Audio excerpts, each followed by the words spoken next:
And for more on this, we're on the line to SASCO Leader Bamanye Matiwane. A very good evening to you, and thank you so much for speaking to us. First of all, let's get your reaction on the various shutdowns that we're seeing, especially in the North West Province and KwaZulu-Natal and other universities that have heeded the call.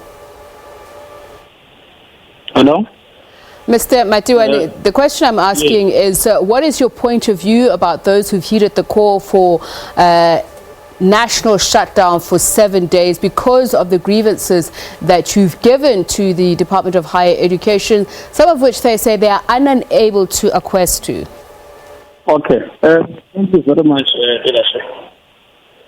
My name is Bamanye Matiwane. I'm from Chairperson of SASCO. By the end of to speak the position. One of the nature and character of us derives from a political understanding and a political question that we are members of the community before we are members or we are students.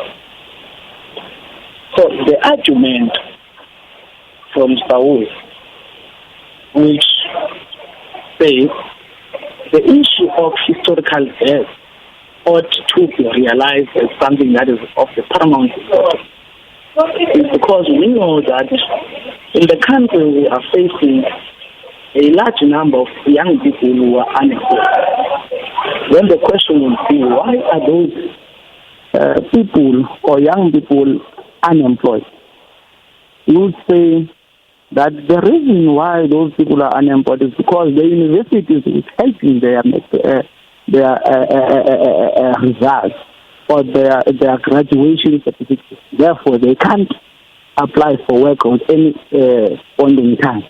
You are adding to the number of unemployed people, which is a good call from... Mr. Matiwane, let's talk about the historical debt. So the Department of Higher Education is saying in 2018, 1 billion rand was advanced by the former Minister, Maledi Pandor, and that to date, at this stage, it has already processed something like 450 million in alleviating historical debt, that those who have historical debt should not be prevented from registering. There should be no upfront registration fee required. Are these not enough to deal with some of the challenges that you see? Thank you. SASCO has always been at the forefront of championing student success. So our argument again is still clear that if you are saying those who know that they can't afford their must pay 15% or whatever percent of amount of money in order for them to reach, where are they going to get that funding?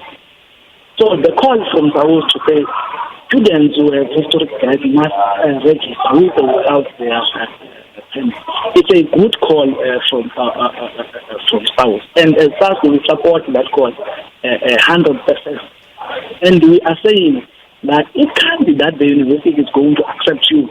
And while the university has accepted you, you are going to get boundaries on the basis that you do not have means for you to reach. Because we are saying this because we know that our call for transformation has always been about making sure that we eradicate all forms of oppression. Okay. So that you can deal with the footprint of the apartheid. Mr. Matiwane, when I pose this question to the Minister of Higher Education and Training, one of the things he said is that he fails to understand exactly what the students are complaining about, because if it's about NSFAS qualifying students, there is no issue, so to speak, of historical debt, because every monies that they're supposed to advance to the university have been done that. The issue of the missing middle, those who would have put in their application and illustrated that they qualify for NSFAS funding, that they have been accepted into the system. The issue of those who are poor and cannot afford higher education in general, that is something that the department is dealing with, but certainly those people qualify for NSFAS funding. So which category do you feel at this stage is not being accommodated by these? Thank you. If you have read the 15 demands from South, those demands are different from each category. They are serving a different group of students. Your final 1 to 3, or nursing and other students, postgraduate. So it must not be a point where you are saying we have dealt with this one. What about the other kind of other students? So SAWUS is not only representing the poor students, it's not only representing the children of the working class, but it's representing all students. Therefore, our argument is that let's make concessions for all of them. Indeed. For so long, the Department of Higher Education is not willing to engage the leadership. For so long, they are not. Said Mr. Matiwane, the minister said on that issue, you're absolutely right. In your 15 demands, you covered different categories. On the issue of UNISA, he said it's a policy change and that there needs to be greater discussion on how to achieve that. It is a long-distance learning widely institution, therefore that needs to be dealt with separately. On the issue of postgraduate, he says the government has to prioritize people to get their undergraduate degree first before they start advancing money to people who already have a degree. Do you disagree with that notion? Which notion? That it is better to prioritize people who want to get an undergraduate degree first than those who already have a degree and are pushing for postgraduate qualification. Okay. I vehemently reject and disagree with that notion. It can't be that you are going to limit young people from acquiring knowledge. Because universities, they ought to provide knowledge for so long we need it to advance and provide clarity to our society. Because the strategic objective of SASCO is to transform society through education.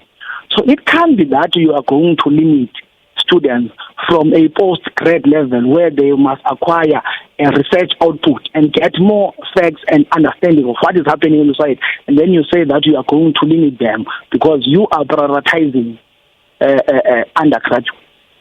Therefore, as well, probably we would have to engage on the listing of undergraduates and how it must be structured. Okay. SASCO Leader Bamanye Matiwane, we do apologize for the bad quality of that sound, and it's a question of the day really. We're asking you what are your thoughts on these demands being made by student leaders, and the government on the other hand saying that it's already pumped in a lot of money and it can ill afford to pump in more money, and they've done everything that they can to accommodate NSFAS students. You recall the minister said anybody who believes that they are not up to the task on this, they should point out individual circumstances that his department will deal with. What is your experience, and do you agree with this call for a total shutdown, especially on this deadlock? #FullView. That was SASCO Leader Bamanye Matiwane.